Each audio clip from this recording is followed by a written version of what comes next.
he talks about SAT scores and that he prep classes and how kids that are well prepped do well and kids that are not well prepped are do not do well, and that kind of helps you understand the discrepancy between you know uh, achievements, the achievement gap. And I agree to an extent, but on the other hand, I'm not willing to just dismiss the SAT test out of hand as irrelevant to measuring abilities.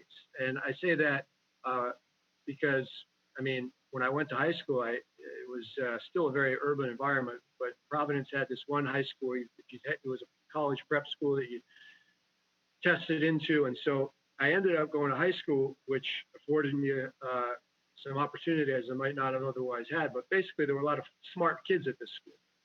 And I can tell you that there were kids in there that they didn't study for the SAT, and they were still scoring 1,500 or 15 whatever or 14 something. Like now you can trace that to the fact that they were coming from the east side of Providence, where their parents were professors at Brown or whatever, or maybe they weren't. So I am not willing to just dismiss the SAT out of hand, or to say that even though you can have different kinds of ability, different kinds of intelligence, I'm not, and those are Kendi's words, I'm not willing to dismiss out of hand the idea that there are different levels of intelligence. I do think that some people are smarter than others.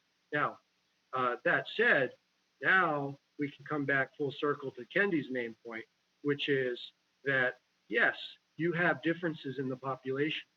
The key issue for Kendi is that we should not observe differences across groups, races. And that's where I can sort of get on board with him. And he says that with respect to black people, white people, not, everything in between, like, the sort of anti-white racism that he talks about, in contrast to D'Angelo, who would say there's no such thing. So bringing it back to, full circle, I agree with him that you should not, in, all else equal, ceteris paribus, you should not observe these racial disproportionalities, disparities. But I don't think that implies, as he seems to do at times, that the SAT or that whatever are should just sort of be dismissed out of hand. And that one stuck out in my head. But there are other examples that come up where I'm like, yes, yes, yes, oh no, no, no.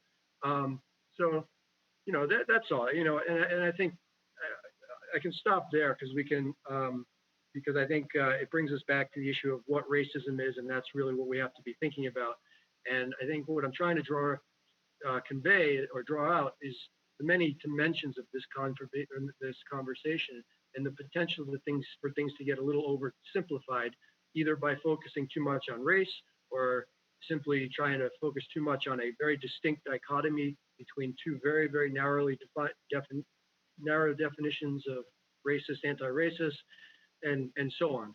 So I guess the long and short of that is I agree and I don't I agree, I disagree, and I don't disagree, and so on. So, I mean, when I hear you talk, it sounds like you actually agree. I don't hear any disagreement. I don't think that Kendi would disagree with some of the things that you said, yeah, I don't think so. and I also think that he never argues that the SAT, at least this is what I think. I don't think he argues the SAT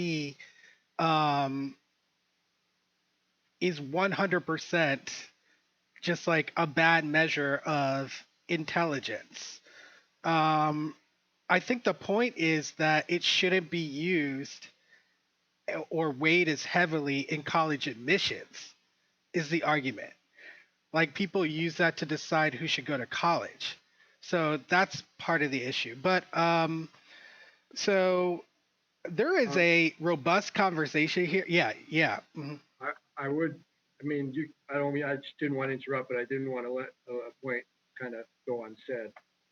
Um, You I got was trying the to, I was trying to look up exactly what he says about the SCT, but um, you know, it's always been my understanding. I think colleges are pretty clear about it.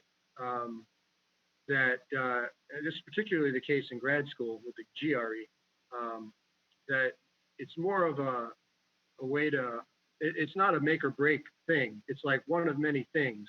And if anything, it could end up weeding people out than actually being a decisive factor in getting them in.